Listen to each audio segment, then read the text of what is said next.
Hey everyone, welcome to today's Explainer. If you've ever felt that burning, tight-chested anxiety of modern hustle culture, that constant nagging feeling that you just aren't moving fast enough or achieving things quickly enough, well, you are absolutely in the right place. Today, we're totally dismantling the illusion of rushing. We're going to look at why moving at breakneck speed might actually be the exact thing holding you back from true, lasting achievement. So, why exactly does rushing push success further away? I mean, think about your own daily life and the stress of wanting results like yesterday. We push, we panic, we exhaust ourselves trying to find shortcuts. But what if that desperate impatience is literally building a brick wall between you and your ultimate goals? What if that frantic energy we think is helping us is actually blinding us to the very steps we need to take? Okay, let's dive into this. Chapter 5 of our source text makes a profound, unbreakable connection between our ability to wait, to endure, and our ultimate capacity to succeed. It really challenges the whole foundation of how we measure progress in our fast-paced society. The core argument here, walking patiently is actually the only genuine path forward. Now, to truly grasp this, we're looking at a text rooted in deep, ancient spiritual wisdom. What we're exploring today isn't some trendy new productivity hack or corporate life hack. It's a radical, timeless shift in how the human mind views progress. It speaks directly to the soul, and honestly, it reminds us that these enduring teachings are probably more relevant today than they've ever been. So we have to completely redefine impatience. It's not just that quirky little personality flaw where you tap your foot in a long line at the grocery store. No, the source material defines it as a deep, dangerous attachment to time. It's this anxious desire to just grab the fruits of success without actually putting in the necessary sweat and effort. Basically, it's a toxic state of mind that keeps us trapped in an agonizing cycle of constant frustration. Moving into part 1. The power of solitude. Take a deep breath. If impatience is the disease, what exactly is the cure?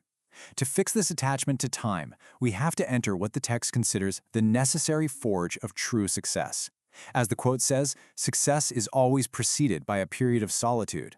Now, in our hyper-connected, social media-driven world, we're usually terrified of being alone. We view loneliness as a failure, right? Like a sign that we've been left behind. But this wisdom reframes it entirely. Solitude isn't a punishment, it's the crucible. It's the absolutely crucial environment where the soul is tempered and real resilience is built.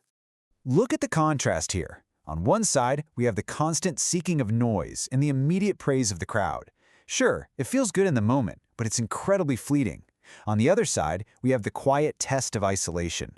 The source material points out that enduring this isolation, sometimes for 10 or 20 years of quiet, unrecognized effort, is what profoundly grows the soul. It's literally the difference between a quick flash in the pan and an enduring, brilliant flame. And this brilliantly illustrates a beautiful paradox. You are never truly alone in your solitude. The teachings assure us that in these moments of quiet, unseen effort, when you might feel the most isolated, you're actually accompanied by a greater presence. This is the exact moment the soul prepares to emit its own brilliant, profound light. The darkness of solitude? Well, it's really just a necessary backdrop for your eventual illumination. And that brings us to part 2, the poison of jealousy. So what happens when that light finally does begin to shine? When all your hard work starts paying off? Well, there's a severe warning here about false success and how shockingly fast hard-earned progress can be destroyed if we aren't careful. Success built on rushing, or stepping on others, or brute force, it naturally provokes envy. It creates endless conflict and instability. The text warns that decades of hard work can vanish like a bubble if it gets poisoned by jealousy. But true success, the kind forged in patient solitude, that brings deep peace, and it actually earns the gratitude of the people around you, rather than their resentment. So how do we guarantee we're building the right kind of success? True success cultivates a calm, peaceful mind. It broadens your perspective so you genuinely care for others. It acts as an antidote, a sort of protective virtue, born entirely out of patient effort that actively avoids triggering other people's jealousy. And finally, it naturally earns respect, because true success is never, ever achieved at the expense of others. Let's move to the climax of today's Explainer. Part 3, Taming the Inner Giant. To achieve this piece, the text offers an unforgettable allegory. Picture a terrifying 2.5-meter-tall giant rampaging through a small village. He has the strength of horses, he's tearing apart houses, and he's causing extreme fear among the villagers. Now, this giant is a metaphor. He represents our own inner uncontrollable desires, our ego, and that rough, destructive impatience we talked about earlier. Let's be honest, we all have this giant inside us, especially when we're stuck in rush hour traffic or dealing with incredibly slow Wi-Fi. It's the raw chaos inside all of us. So how do you stop such a massive, destructive force? The villagers tried hiding. They locked their doors in pure terror, but their fear couldn't stop the giant's brute force. But then, a tiny 5-year-old boy steps up, and he doesn't bring a weapon. He brings a grass flute. And he just begins playing a simple, soothing, gentle melody. Hearing the grass flute, the giant shed large tears. He was tamed not by force, but by a nostalgic sound. The giant literally wept large drops of tears. He wasn't beaten into submission or violently suppressed. Instead, he was reminded of harmony.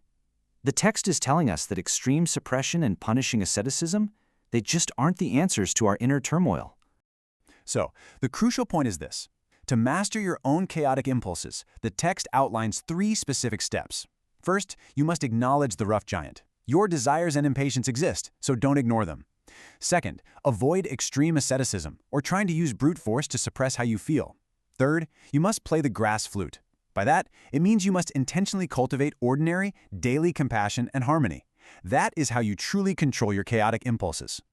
The true sound of enlightenment isn't found in rigid, punishing suffering. It's not found in beating yourself up because you aren't succeeding fast enough.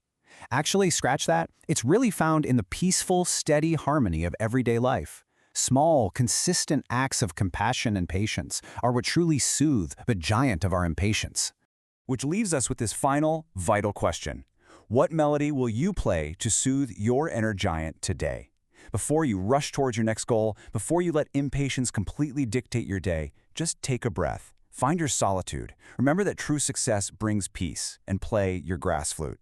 Thank you so much for joining me in this explainer. I really hope this journey has brought you some clarity today, and I'll see you next time.